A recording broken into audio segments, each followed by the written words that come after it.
কথায় আছে না, অতিবার বেরোনা ঝড়ে পড়ে যাবে।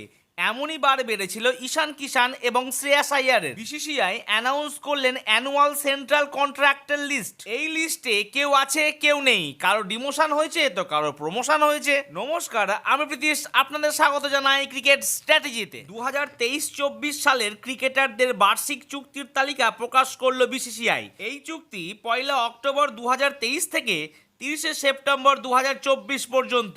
মোট 30 জন ক্রিকেটার এই তালিকায় জায়গা পেয়েছে। 4টি গ্রেড ক্যাটাগরিতে এই ক্রিকেটারদের ভাগ করা হয়েছে। যারা এ প্লাস ক্যাটাগরিতে রয়েছেন তারা 7 কোটি পাবেন, যারা এ ক্যাটাগরি তারা 5 কোটি, যারা বি ক্যাটাগরি তারা 3 কোটি, আর যারা সি ক্যাটাগরিতে রয়েছেন তারা 1 কোটি করে পাবেন। তবে ভারতীয় ক্রিকেট বোর্ড অবাধ্য ক্রিকেটারদের ক্ষেত্রে কতটা করা হতে পারে তার উত্তর মিলেছে এই নতুন চুক্তিতে। কারণ বিসিসিআইয়ের পূর্বাভাস মতনই 2 অবাধ্য ক্রিকেটার ঈশান কিষান ও শ্রেয়াস আইয়ারকে রাখা হয়নি চুক্তির কোনো ক্যাটাগরিতে। শুধু ঈশান বা শ্রেয়াস নয়, চুক্তির বাইরে রয়েছেন আজাঙ্কে রাহানে, চেতেশ্বর পূজারা, উমেশ যাদব, শিখর ধাওয়ান, দীপক হুডা, ইউজবেন্দ্র চাহেল, দীপক চাহারের মতো ক্রিকেটাররাও। এবার তো তাহলে জানতেই হবে কারা কোন গ্রুপে রয়েছেন। তার আগে যদি ভিডিওটি ভালো লাগে তো লাইক করুন, চ্যানেলটি সাবস্ক্রাইব করুন আর অল নোটিফিকেশন অন করে দিন।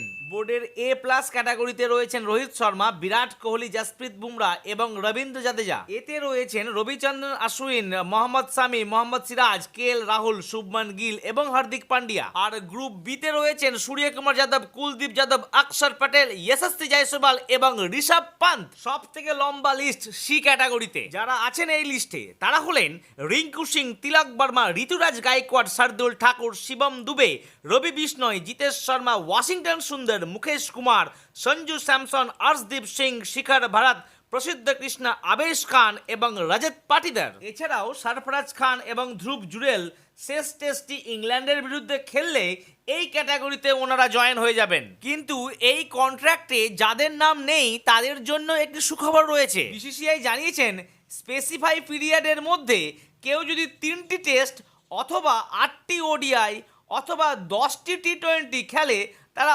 অটোমেটিক্যালি গ্রেড সিতে পৌঁছে যাবে। তো বন্ধুরা, আমাকে জানাতে মোটেই ভুলবেন না বিসিসিআইয়ের এই শক্ত পদক্ষেপে আপনারা কি খুশি নাকি অখুশি।